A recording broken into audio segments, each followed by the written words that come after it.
This is Smithy.tv.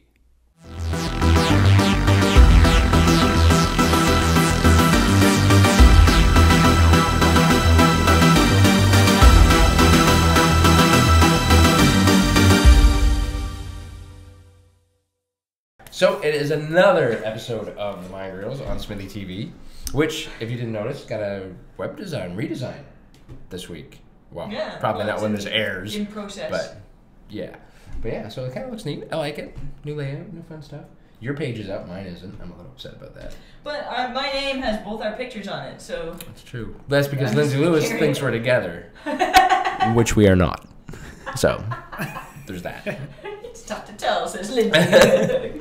But yeah, good week so far. It's Thursday. Mm-hmm. We're in the studio. You've had a busy couple of days. You've been tweeting the hell out of everybody in the past couple of days. I've been a Twitter war. We've been casting that net very wide. And we've got some great responses, so that's good. And for instance, tonight we are... Starting with tonight. Yeah, we got Douglas Nyback in the studio with us. Hello! Which is awesome. Because, as we told you, Sue and I are huge geeks, and I am loving Defiance. Yes. So, and you were in the first two apps. Yes. Which was wicked. I know, it was a lot of fun. Helped to establish the whole indigene stereotype, if you will. I know. Yes, that we are all kind of shifty. Yeah. Shifty. And yet so likable at I first. know, Like, yeah. that was something I was like so disappointed. I was like, well, not Ben. I know. I played Casty 12 ball and everything. And killed everyone. Yeah. Sorry, spoiler alert to anybody who hasn't seen it. Because I watched that. Showcase was kind enough to send me an advance copy of the first 4 episodes. Great. And I literally watched all of them 3 times. I was really, really impressed with it. Like I'm always cautiously optimistic about anything that I'm in. Just I think every actor is, and it was so much fun to watch. And it was it's such an epic world. I thought the pilot had so much work to do. Right. Yeah. And it had to establish so many different cultures, and I think it did a really great job of it. And then I think the second episode actually really hit the ground running with all of that. Yeah. It was just just thematically, visually, it looked a little bit You're in the world, different. Let's go. Yeah, I really I liked love that. that. Yeah. You're digging around. Yeah. I love that. And nobody in town is who they seem to be. Everybody's kind of secret. Yeah. I hate that. Oh, the apocalypse. Except Graham Greene's just cool all the time, no matter who he is or what he does. And is Graham Greene funny? Graham Greene. So in the makeup, right? Because there's so much makeup, and it's this one big silicone piece that gets glued to your face. And he knew that it kind of hurt to smile, and that you couldn't do it too much or it would rip and stuff. And so every time that I was on set with him, he would crack some stupid joke and make me laugh. He was super nice guy, such a dick. Although I think Trent said something like that too. Yeah. He's very up and very. Oh yeah. And he's willing to stir the pot in a good way. Oh yeah, Yeah. totally. Which is super awesome. nice guy. And he can do everything completely straight face. Really, what? And then it's just dick and fart jokes. As soon as it was but you were just crying. Who are you? Yeah, it's crazy. That's brilliant. Yeah. But you don't only act, you're producer, writer, and all that. So this is going to be a really important question, which is our favorite question. Favorite movie of all time? Favorite movie of all time? Right there. I just recently rewatched Jaws. And it's still so good. It is still so good. So favorite movie of all time, I would have to say The Godfather. All right. Which is the most cliche answer. But the movie that I have to watch at least once a year, no matter what, Braveheart. Okay. Wow. And the movie that makes me cry almost immediately. E.T. The Lord of the Rings, the Fellowship of the Rings. Okay. The first frame, the music starts up, and I'm like, that little hobbit's going to do so much. And there's so much bravery. And it's so lame, but I'm I just get so inspired by the heroism. I totally get that. You know? I think we've talked about it a couple times, is that I used to read the book once a year. That was my thing. During the summer or whatever. Right. I just kind of like comfort food. So when I finally saw the movie, when it opened, and you get that one shot with Gandalf riding in the cart and it's coming over the bridge into Hobbiton, I was in tears because it was exactly the way I always saw it. I know. Yeah. I know. Everything I looked totally get exactly that. as I pictured it. Yeah. Everybody looked exactly as I pictured them. So totally get that. Totally respect that. Yeah, I really do. I really do like it. And every one of those movies, like especially like I guess at the end, there's a part in every one of those movies that just like makes me a weeping mess. Yeah, there's the like, I'm glad it's you, Sam. Yeah. At the end of all things, like goodbye. He's in the boat and he's like, you know, don't go where I can't follow. Yes, That whole line. know. And I'm like, oh my god, Yeah. Sean Astin, you bastard. And Boromir's off dying Yeah. for the hobbits, you know. For the Shire. Love it. Yep. But yeah, that's awesome. Because Because you've got a production company I called do. Monolith Studio. Monolith Pictures. Yes. Yes. I see. The Monolith was the important part. Yes. Not to be confused with 2001. No. Although we were shocked that nobody had that name. Like when we were like doing all the copyright Really? and stuff. Yeah, that nobody had thought of Monolith Pictures before. It didn't make any sense. Suckers. I know. It's pretty crazy. So yeah, that's myself. My producing partner in New York, his name's Michael Gooden, and then we have another partner up here. His name's Tom Bensalidis. So Tom works in.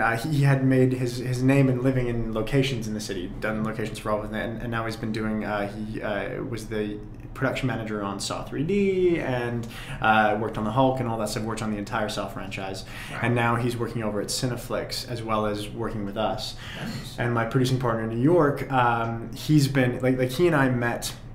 When I was in college, I went to the American Musical and Dramatic Academy, and I'd been writing a novel and a short play, and he was the friend of mine, one of my roommates. His name was Billy, but we called him Broadway Billy because he was like one of those musical theater kids. And he introduced himself to me as like Broadway Billy. That was how he introduced himself to me, and I was like, we're not going to be friends. And we ended up being roommates. And so Michael. Monsters University started out like that. It's true. That's okay. Okay, because those characters are very near and dear to my heart. And Boo, there's no Boo. There is no. There's no Boo, but But there is art. yeah, Oh, that's there's new Freaking characters to hilarious. love. Yeah. Right. So I'd written like a novel and it was terrible, but he read it, and at the time, like I was 19, he was like, "This is great," because if you're 19, you write a novel, people are like, "It's amazing," and then I'd written a short play, and then like a couple of days later, he was like, "Can you turn this into a short film for me?" And I was like, I went to Barnes & Noble and couldn't afford to buy a book on screenwriting, so just sat there and read it so I could figure out like X'd and all that stuff. And I was like, Cole's notes. that was what I did. And so I turned it into a short film in a couple of hours, and the next weekend we were shooting it, and from then on we've been writing and producing partners. And so we've done, I think, over 6 indie films in the past. The company's done over 6 indie films in New York in the past year and a half, like in the like 100,000 to I think max like 1.25 million range. But we just finished working production on a project called it was originally called Something Whispered. It's now called Carry Me Home, and it stars Cuba Gooding Jr. and it's a Southern gospel sort of. It's about a slave who escapes a plantation and his journey up to Canada, and has a really interesting musical theme to it. And I ended up being script advisor and doing some writing on that, and so it was, and Michael was one of the co-producers. So it's very, very exciting, and that's all. They're all in LA right now and putting finishing touches on it. So it's cool. It's very cool. That's awesome. Yeah, we're psyched. What did we do today? Not so much. That's all right. But that's wow. Cleaned up some old shelves. And then you just got it finished, or you're in. What was it? You were working on Verona. Yes. Yeah. Verona is with Dean Armstrong, who is the head of Armstrong Acting Studios, which we'll talk about. And he's been it's been a labor of love for him for years. But it's a modern day Romeo and Juliet, set on an Ivy League college campus. I haven't done this pitch in a while, so here it is. Right. So it's set on an Ivy League college campus, and it's set between warring fraternities. But what we really wanted to explore with it is the world of the fraternities is very it's very hyper masculine and very truthfully homoerotic, and so but like the same people that will be hazing in an incredibly homoerotic way will be the first to beat up somebody who is actually gay, and so it's a homosexual love story, and what it does within the world of wealth and power and the families that have images to maintain, and how it sends both of those individual houses into turmoil as these two men fall in love, and so it's Pride weekend. So it's but Romeo and Juliet in college. It is, and I think the most important thing, because this is something the original script came to us, and then I've since then rewritten the movie twice actually, and the thing that I love the most about it is that it's a story about love. It's not a story that tries to make a statement on homosexuality at all. It's just that love is love, and it's like it really, you know, it doesn't matter. It's a love story. Happens to be between two guys. Exactly. And I think that the more stories get told that A, don't alienate heterosexual audiences, and B, present like homosexual love as something that is literally not different at all from heterosexual love, I think the more we can get that message into people's heads. That's what I wanted to do with my book too. I wanted to have two characters who were gay in a relationship, and that wasn't what the story was about. They just happened to be, that was one of the relationships in the book. Yeah, it's because as soon as that stops being the focus of a story, I think that's it's when like the battle is won. More two characters than the fact that they're gay. Yeah, exactly. That's it took me a long time to learn. I was like, I think that's the only cool thing about me. No, I've known you for like 10 minutes. And I got that shirt and everything. I do. That's it. From my friend Ashley, who needs to come on the show as soon as she's in town. I'm just saying. Just saying.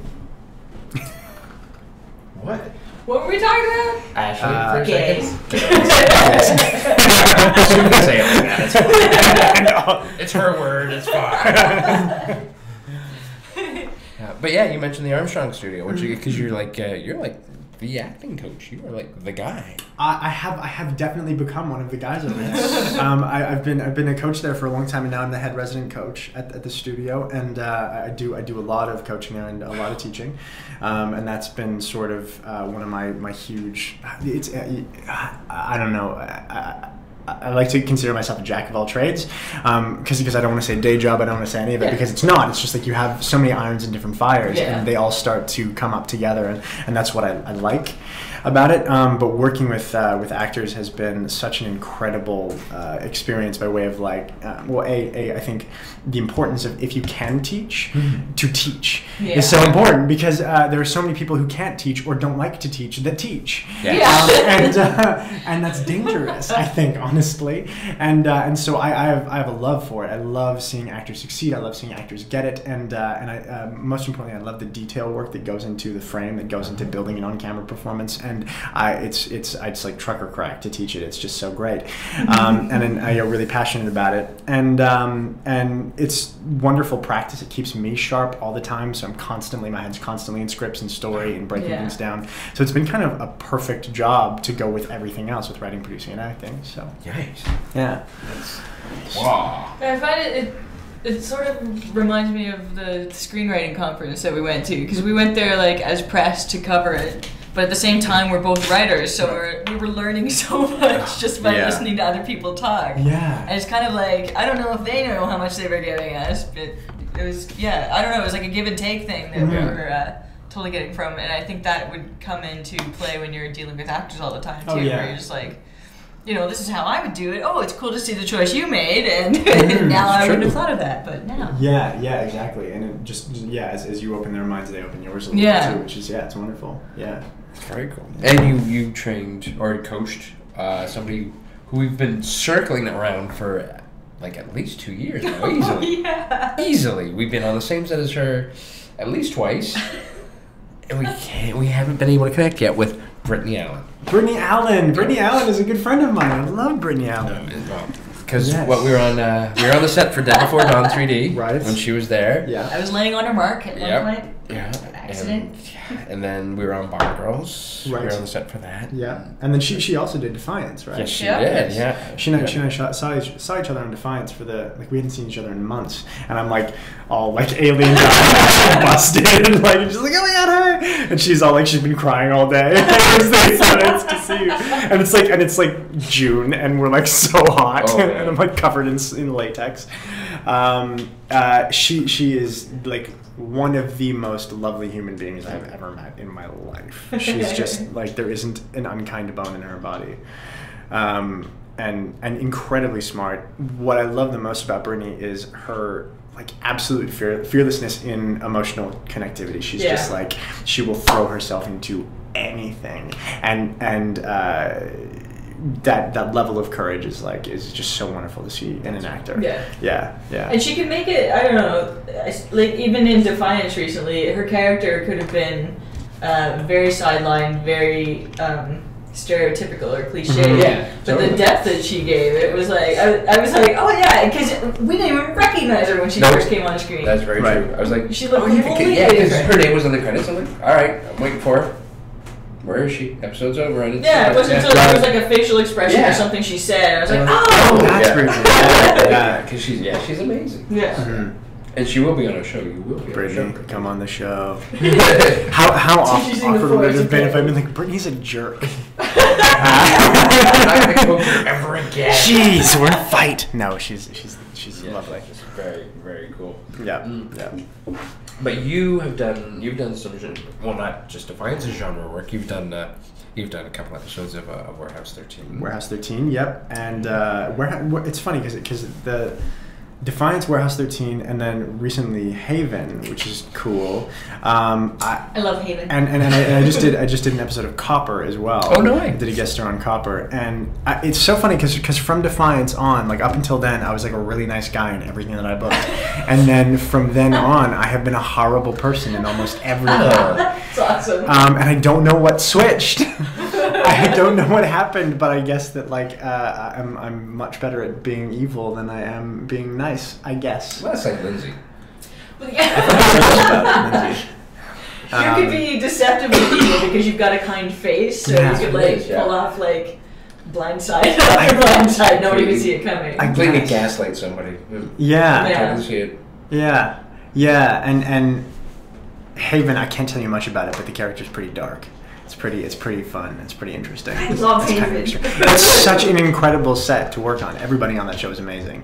That's true. Yeah, Yeah. they're just lovely. And I mean, you're in, you're out. You're in this amazing town, Chester, Nova Scotia. I was there, and I was like, I woke up in Toronto today, and now I'm in like heaven. It's amazing. Yeah. It's the greatest thing. It's such a cool set. And they would basically have like the run of this village, right? That's true. And it's amazing. Everybody in the town like is so appreciative of the business that Yeah. this show Yeah. brings, and it's so nice. Yeah. I've never gotten more retweets than when I was like Tourism Canada. It was like 97 retweets. I was like, that's all it took. BC is nice too. That's awesome. Yeah. But yeah, Haven's should be back now, like almost any time. I think man, I hope it's the fall. I don't want to really wait till Yeah, January. it's I evil. will if I have to though. January. Wow, that's I can't. Because it's a shorter. It's like 12 episodes or something. I think. Because they keep like not just giving them 2, double the 24 Yeah. or whatever. And that's going to be a 22. pisser for Defiance too, because we've got 2 episodes left, and then the long wait. Yeah. But at least it's coming back. Yes, Right. yeah. I mean, like, I Yeah. think count our blessings. Oh, on that. totally. Because I think they're back in town for August. I think because we've Yeah. already started pestering people. Yeah. And say we really want to visit that set. Yes, it's a very cool set. Yeah. I mean, the exteriors are built and- phenomenal. Yeah, it's pretty amazing. It's pretty amazing what they did on that show, and what they did with like not. I mean, not a massive budget, like it's That's true, but Yeah. but it's so incredible. You get the imaginations of some people, like the makeup people. I could not believe, like it was, I think Paul Jones' studio, and it was just unreal what those guys did, guys and girls, with all of those characters. It was nuts, and it was like hot, and it took 4 hours every day, and it was like so long. But at the same time, and you can't do anything. You have to just sit there for 4 hours, and like as they glue stuff to your face, and the whole time, like my inner 8-year-old is just like geeking out so hard. It's like 4 a.m, and I'm like half dead, and I'm like, this is the greatest thing that's ever happened to me.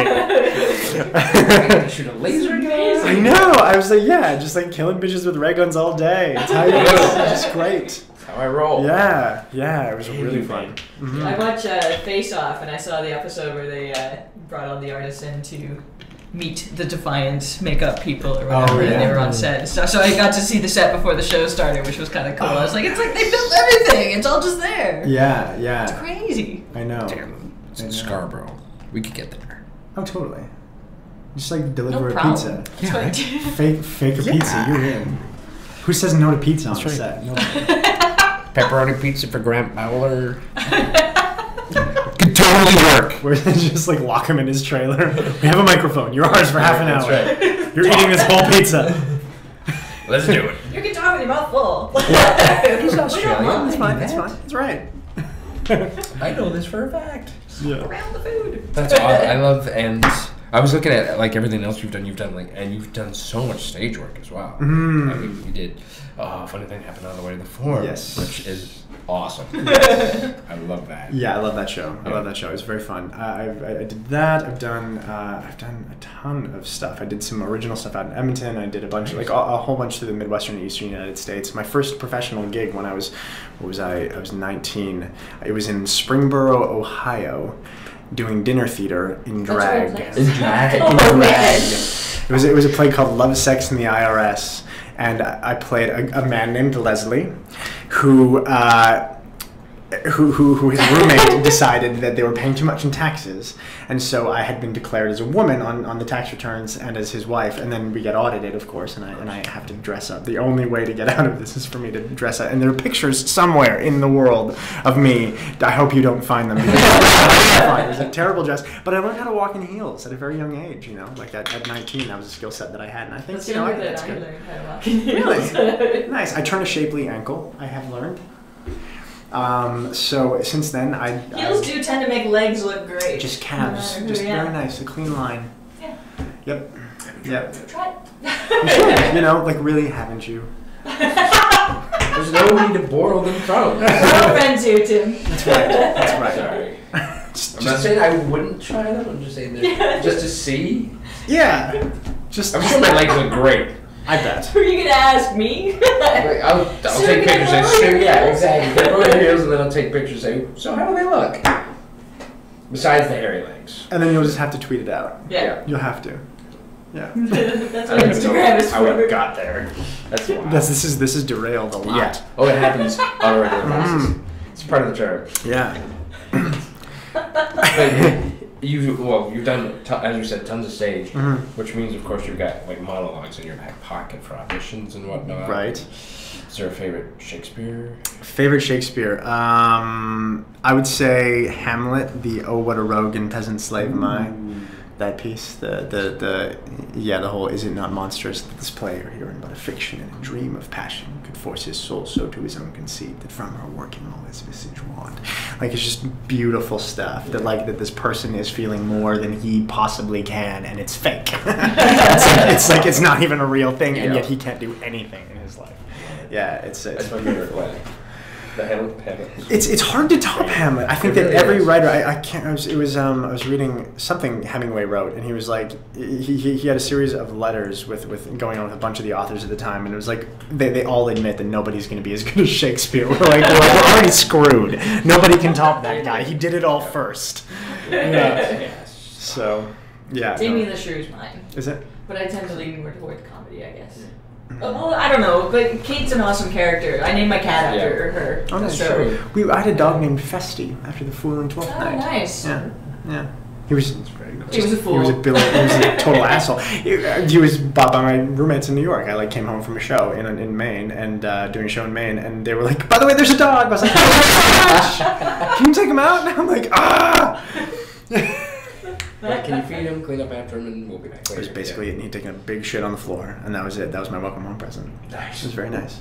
Yeah. So glad my cats don't do that. One of mine but does.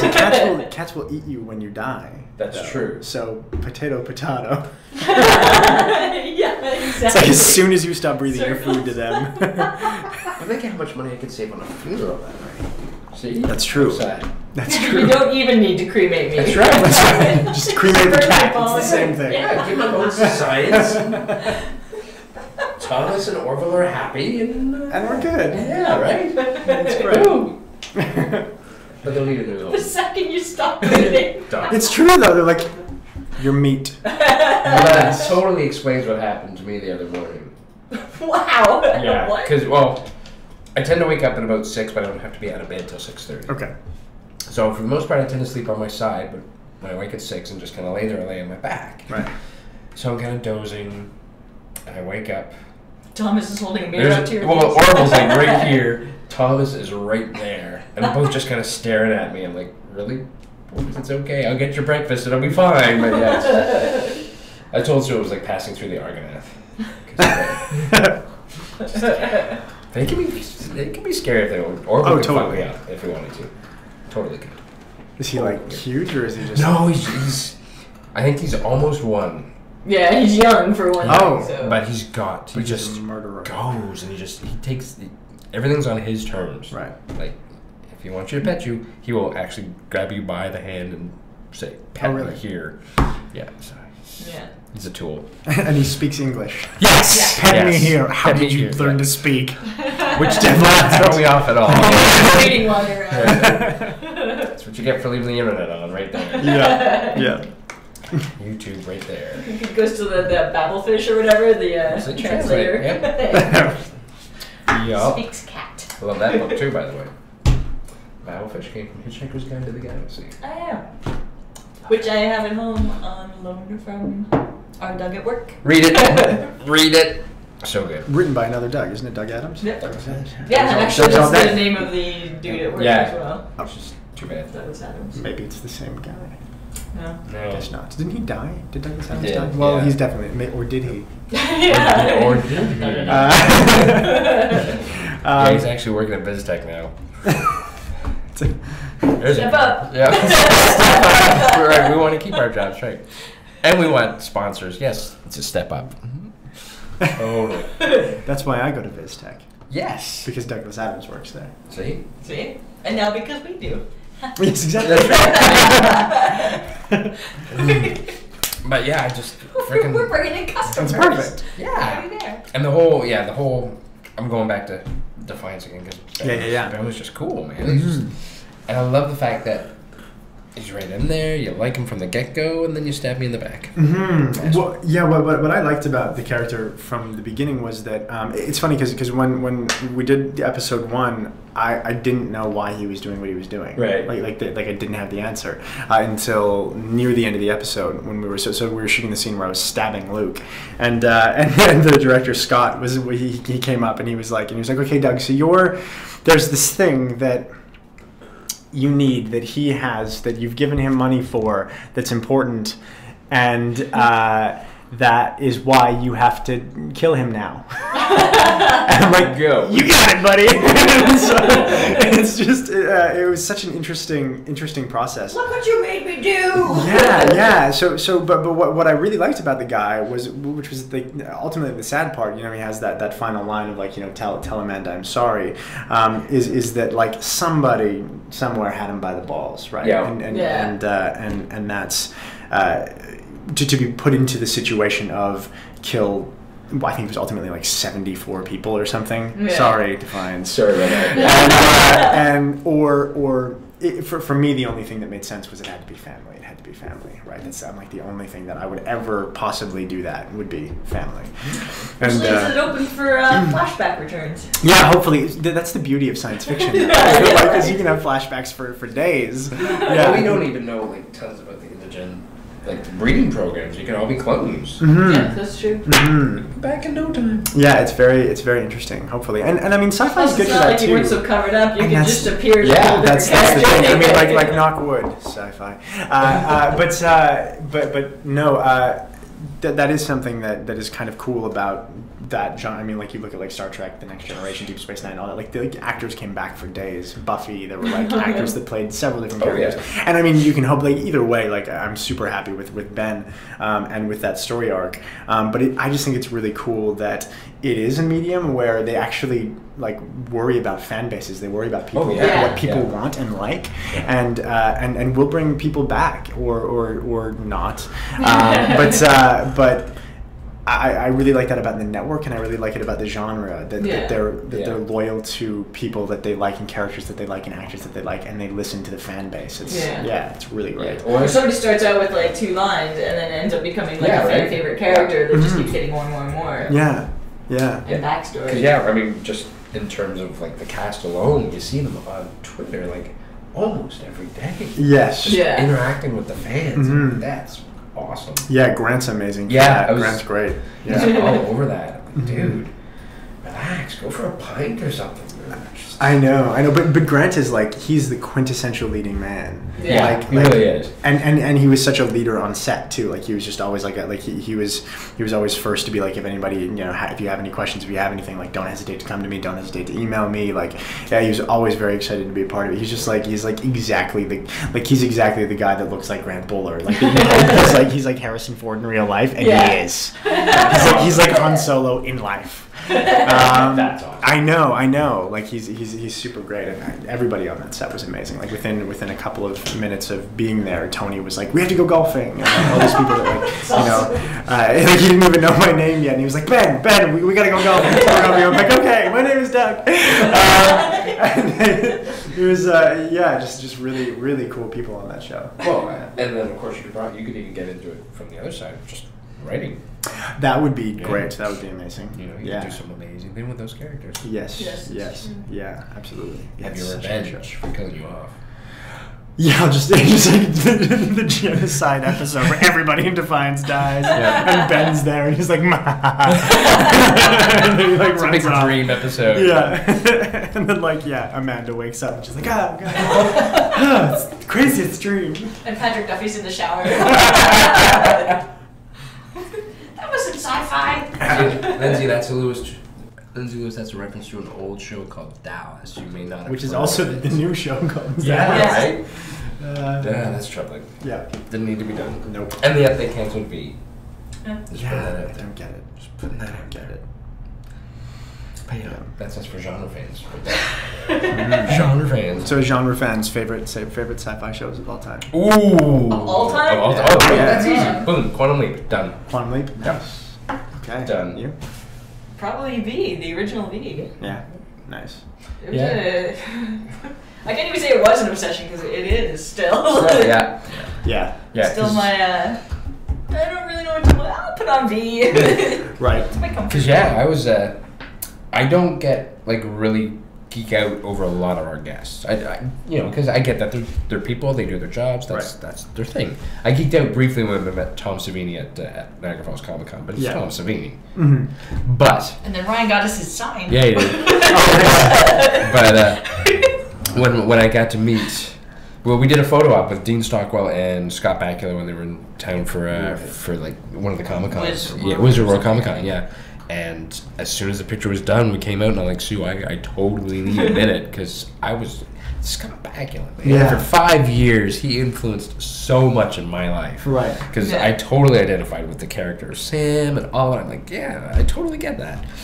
And it wrecked me. He was like the only person I've ever met to be able to have that kind of sway. Yeah. Which is, it just blew me away. It's Carrie Fisher for me. She made me cry. Oh, really? Well, she didn't make me cry. Yeah. She was like kicked a puppy.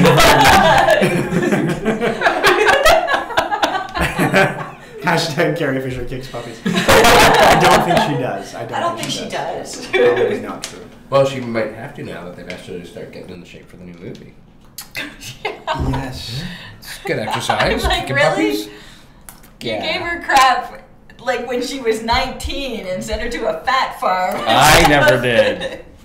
No, but I mean, George they did when they were did, making the Really? movie. Yeah. I didn't know that. I don't think she had a very good time shooting those No. films. And yet she's coming back for more. Yeah. Well, I would imagine that There's probably nice there's incentive. Yeah. probably a really nice incentive in there. Yes. Why not? And she has to. Sure. But I was like, I tried to thank her for like whatever it was at the time, 29 years that she'd been a part of my life or whatever. And like, you know, as a girl growing up, you don't have a lot of female characters that are, you know, out there. Kick ass. Or whatever. Yeah. Kicking ass and.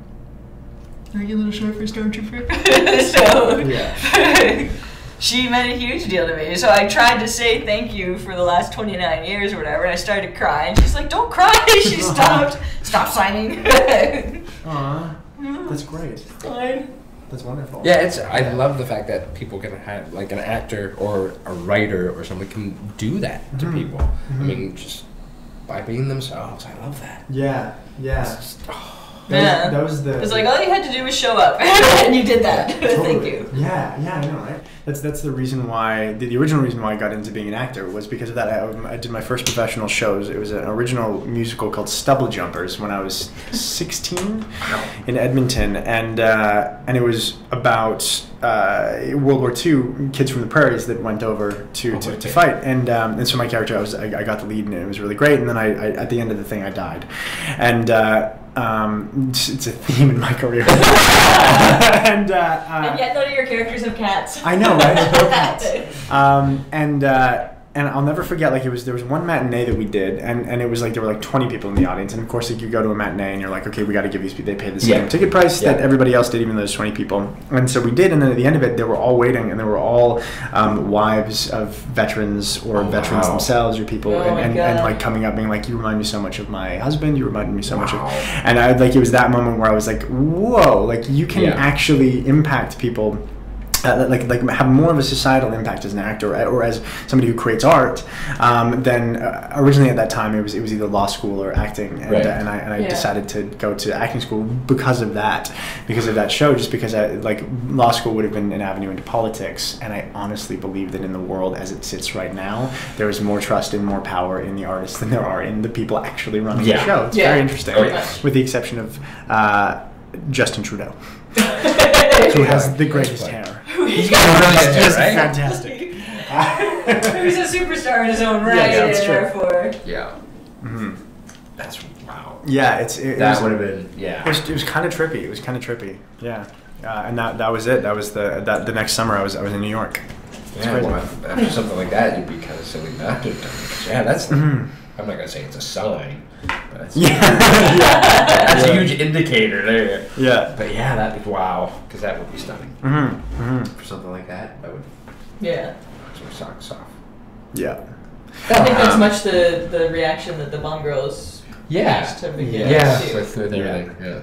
And that's wonderful because it's such an untold-ish story, to be honest. To have like such a focus on the women of that war, like for all the Pacifics and the Band of Brothers and the like countless war movies. It's wonderful to see what happened there. Oh, totally. Yeah. I mean, I think we brought it up in every interview that we did with him. Is that it was a little piece of history, and I tend to know a lot of World War II history just because I find it fascinating. But it was just this whole little corner I didn't know anything about. Yeah. And it was Canadian. I was like, how do I not know this? I don't know anything that happened at home. I just know all the stuff that happened overseas. It boggles. Yeah. Love it. Yeah, it's very cool. Yeah. But so if you've died a number of times, do you have a favorite death scene?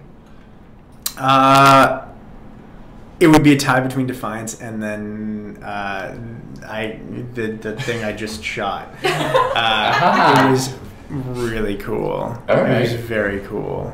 Yeah. We won't ask you that today. Yeah. Defiance was great because it was the self-suicide sort of thing, as opposed to the not self-suicides.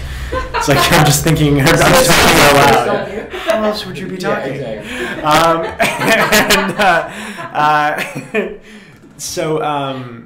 That was really fun because that was the making the decision. Like it had to happen. Yes. I had to, and I had that scene with Graham where I was desperately trying to push him to kill me. Desperately needed him to do it.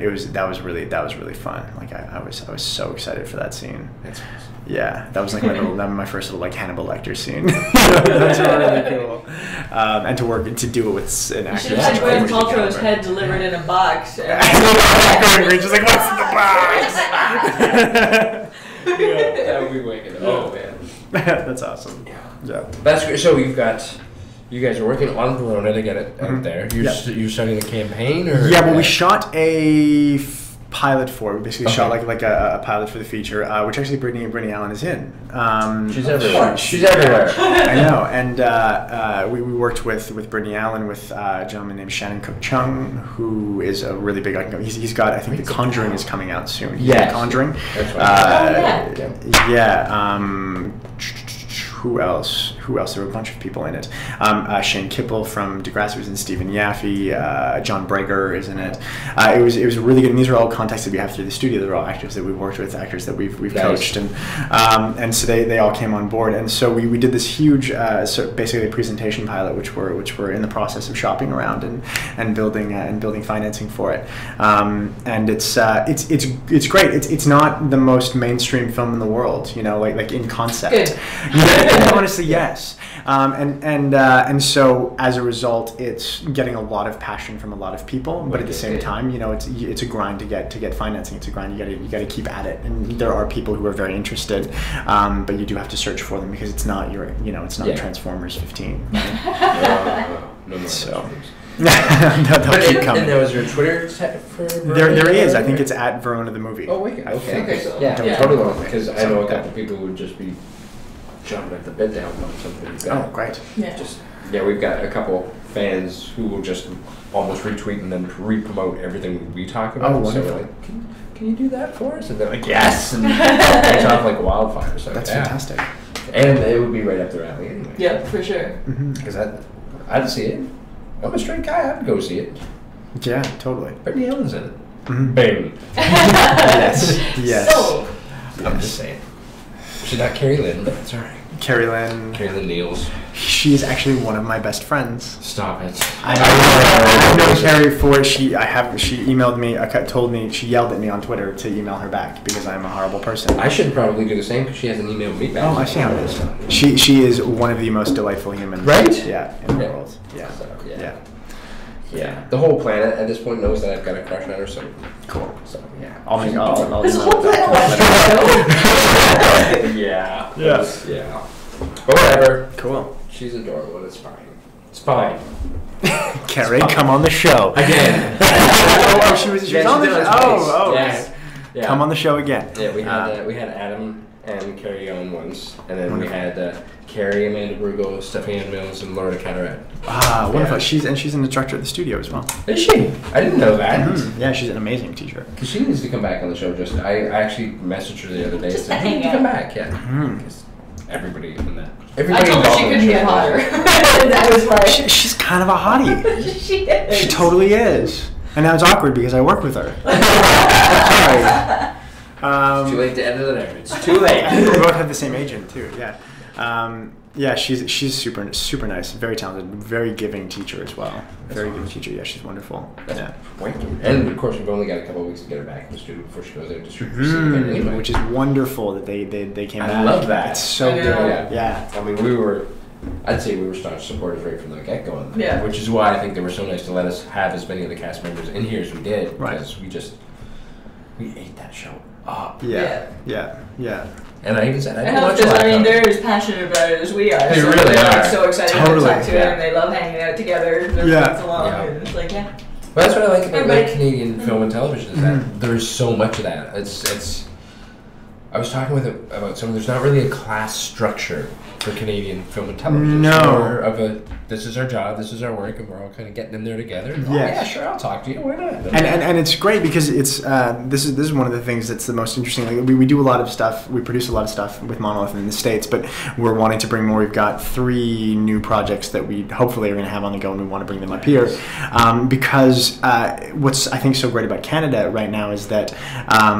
We're creating the foundation of an industry. We're creating the foundation of something that is commercially viable that can be our own, and I think it's a really important time to be on the ground floor of that and telling stories that like truthfully what I like about shows like Seed and they're Canadian, but they're not like archetypally Canadian. Not like 17 Mounties drinking maple syrup in them. And I think hopefully knock wood, the industry in Toronto or in Canada is migrating out of that a little bit and migrating into like great storytelling. And I hope, I mean, this is kind of I think what like the Showtimes and the HBOs and the AMCs of the world are doing, which is that like episodic television has to sort of become that. And no matter where you're making it, it's got to be about great stories now. And what's your characters have to be strong, they have to be unique, and they have to be full. And exactly, and Canada has so many amazing like creative minds. So it's a great time to be on the ground floor of all of that stuff. It's very exciting. Now, if you could pick a show to either be in or write for, what would it be?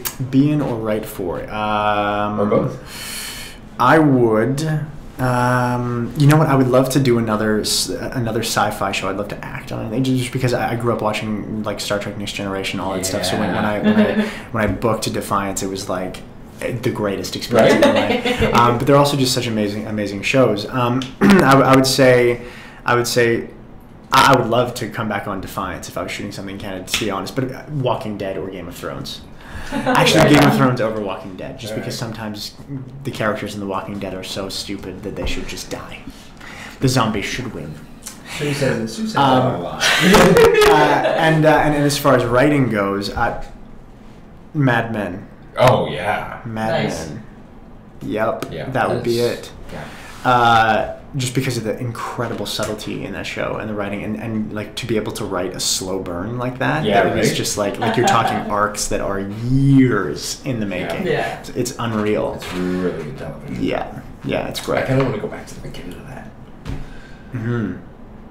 I just realized I don't have time. Yeah, I was gonna say. No, because Newsroom comes back next week too. Yes. What were your thoughts on the Newsroom? I liked it. I really like. And honestly, I ended up learning more and getting more involved in news and politics after I watched the first season. I'm like, oh, because they reference actual events, and I'm like, okay, so I'm gonna look this up, and that kind of got me more interested in politics in general. So,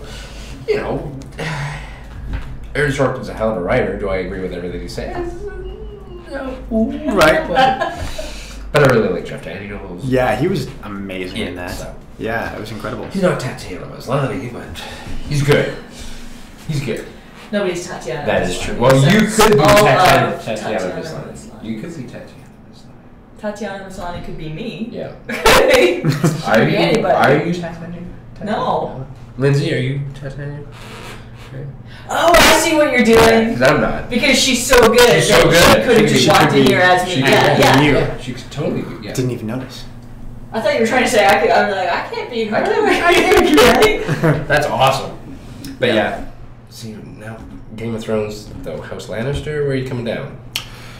I just finished watching season 3, and I don't know. Mm-hmm. All the protagonists. Don't get attached to all the people I cared about. All of them. Every single one. And that's why there's such a big cast. I know. It's crazy. I'm kind of, I don't know. Now it's Khaleesi for me. I'm like, I just hope you go and just kill everyone because they're all horrible. They and are. you free slaves, so you have some moral That's code. true. It's all right. Like you burn people with dragons, but whatever. That's true. You did one good thing. Yes, exactly. And like at this point, like that puts her in such a lead from where everyone's like minus 7,000 and like had an entire family slaughtered at a wedding, and she's like freed a bunch of slaves. It's great. There's that. Yeah. Yeah, and that was the thing. I loved watching the blowout after that episode. Just how people were freaking out. I'm like, really? Because I knew that was going to happen like last year when I read the book. Yeah. But people don't. Yeah, people don't read. I'm still holding out hope that, and this would be the ultimate show that I would want to be on, is I think it's Universal that owns the rights to the Wheel of Time series, the Robert Jordan series. Nice. Wow. I've only read Eye of the World. But Okay, yeah. it's always, I read it in high school, and it's always like, I gotta go back to the series and the whole thing. But yeah, because I'm rereading them now because I read like up to I think book 10 and then he died, and I was like, this sucks so much, so much. And then I guess they found the outlines and then worked with a new writer and had a deal. So it's finished now. So I'm going back and rereading all of them. So I've got like I think 7 more books left to read. It's crazy. I might have to put my Kindle to work on that. Yeah. Yeah. Yeah, it's great. If I ever finish that Dan Brown book. The new one? Yeah. I couldn't get through whatever his last one was. What was it? The Lost Symbol? Yeah. Because I couldn't get over the narrative. It was Robert Langdon was like the entire book. He was like, I can't believe this is happening. He was so skeptical about everything. I'm like, you saved the Vatican. Yeah, exactly. You like found a secret society and like the remains of the Mother Mary in Paris. And this is a problem. And this is like you're like Washington D.C. I draw the line at Washington D.C. I was like, it's ridiculous. Yeah. So he was being sort of a wiener. I just stopped reading the book. I was like, Robert Langdon, I hate you now. Tom Hanks. God. Yeah. His mullet. That was bad. I don't understand. And they did it for the second film too. It's like, yeah, dude. I'm sure they'll do another. Tom Hanks are awesome, but no. Yeah. Yeah. So it usually takes me like less than a week to blaze through like even a 400-page book, but this one's. I'm not hooked yet. Yeah. And I'm like 3/4 of the way through. And it's blockbuster fiction. It's supposed to be like it's supposed to be boom, boom, boom. Yeah. So it's not Matthew Riley, which if you haven't read, he writes really well. Right. It's just blockbuster popcorn entertainment. It's really good. Just wow. Completely unbelievable, but really good. So yeah, but that's awesome. So you've got your own Twitter. You're at. I do at Nyback. DNYBACK. So, which I'm sure you've got tons now from Haven and Haven and Defiance. Defiance was such a trip. Just flock. Yeah, it's great. It's really. You'll be able to do conventions for years. Yeah.